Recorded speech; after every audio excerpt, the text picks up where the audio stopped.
సాంప్రదాయ హిందూ కుటుంబంలో పుట్టిన మీరు ఎలా క్రైస్తవ మతంలోకి మారాల్సి వచ్చింది? ఎందుకు మారారు? ఫస్ట్ ఆఫ్ ఆల్ మన ఈ సుమన్ ఛానల్ ద్వారా నేను అందరికీ చెప్పేదంటే అది మార్పు అయితే కాదండి, మతం అంతకన్నా అసలు కాదు. నేను మొన్న ఏదో చిన్నది కాంట్రవర్సీ వచ్చినప్పుడు కూడాను పాస్టర్స్ అందరి దగ్గర అసలు ఎందుకు ఒప్పుకున్నారు ఇది మత మార్పిడి అనే దానికి అని చెప్పాను. ఎందుకంటే బైబిల్లో ఎక్కడ ఆయన నేను ఒక మతము నన్ను నమ్ముకొని ఎక్కడ లేదండి. I'm the way, I'm the truth, I'm the life అన్నాడు. నేనే మార్గం, నేనే సత్యం, నేనే జీవం. ఆ మార్గం ఏంటి, ఆ సత్యం ఏంటి, ఆ జీవం ఏంటి, అది తెలుసుకోవటానికి బైబిల్ చదివినప్పుడు మనకి దేవుడు అన్ని సహాయం చేస్తాడు. కాబట్టి క్రీస్తు మార్గాన్ని ఎంచుకున్నాను అనటం సరియైన పద్ధతి.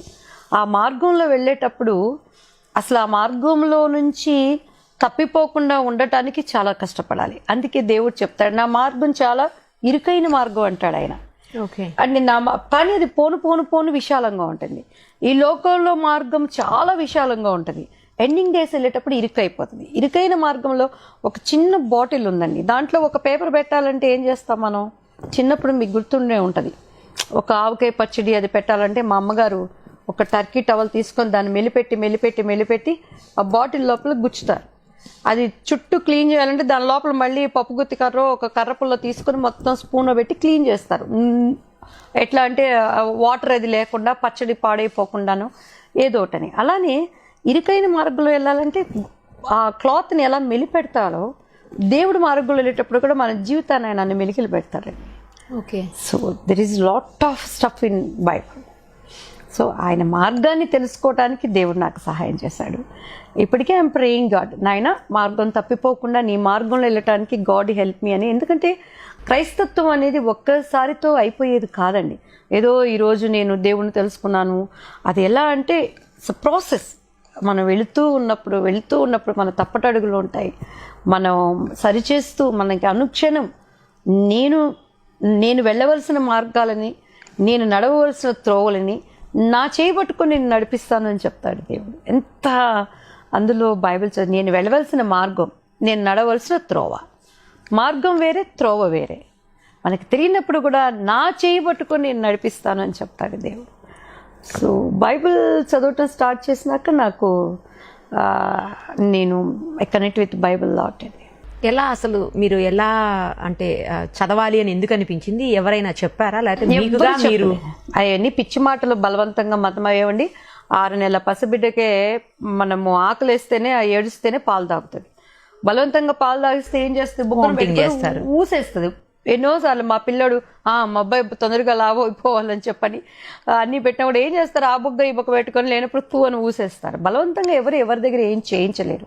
మేబీ అటువంటివి కూడా ఉన్నాయి, లేకుండా ఎవరు అనరు. వాళ్ళని కొంచెం ప్రెషర్ పెట్టో ఇది చేసా. కానీ నా వరకైతే మాత్రం నా పరిస్థితులు నన్ను అక్కడికి నడిపించినాయి. ఇప్పుడు మనకు ఒక జబ్బు చేస్తేనే ఒక మంచి డాక్టర్ దగ్గరికి వెళ్తాం. మనం హ్యాపీగా ఉన్నప్పుడు మనకి డాక్టర్ అవసరం లేదా? అలా నా బాబు హెల్త్ కండిషన్ నేను చాలా వరకు అప్పటి వరకు సంప్రదాయంగా వచ్చిన వాటన్నింటినీ నేను చూసి లాస్ట్కి మీలాగనే ఒక సహోదరి నాకు క్రీస్తుని గురించి చెప్పడం, నేను చర్చికి వెళ్ళటం, మా బాబుకు తగ్గిందో లేదో సెకండరీ, కానీ ఆ వర్డ్స్ నన్ను ఆకర్షించుకునేవి. బైబిల్లో ఉన్న ప్రతి వాక్యము, ఇదిగో నీ హృదయం అనే తలుపు దగ్గర నేను తడుతున్నాను, నీ హృదయం అనే తలుపును నువ్వు తెరిచినప్పుడు నేను ఇన్సైడ్ వస్తానని ఆ బైబిల్లో ఉన్న మాటలు నన్ను చాలా ఆలోచింపజేసేవాడిని. సో అలా నేను బైబిల్ చదవటం, మంచి చర్చ్ చెన్నైలో డాక్టర్ జైపాల్ గారు అని చెప్పని, అసలు అక్కడ కూర్చున్నాక నాకు మొత్తం అరటిపండు వచ్చి చేతిలో పెట్టినట్టు అసలు క్రీస్తు ఎవరు, ఎందుకు మనం చరిత్ర తీసుకున్న క్రీస్తు శకము క్రీస్తు పూర్వమే అంటారు.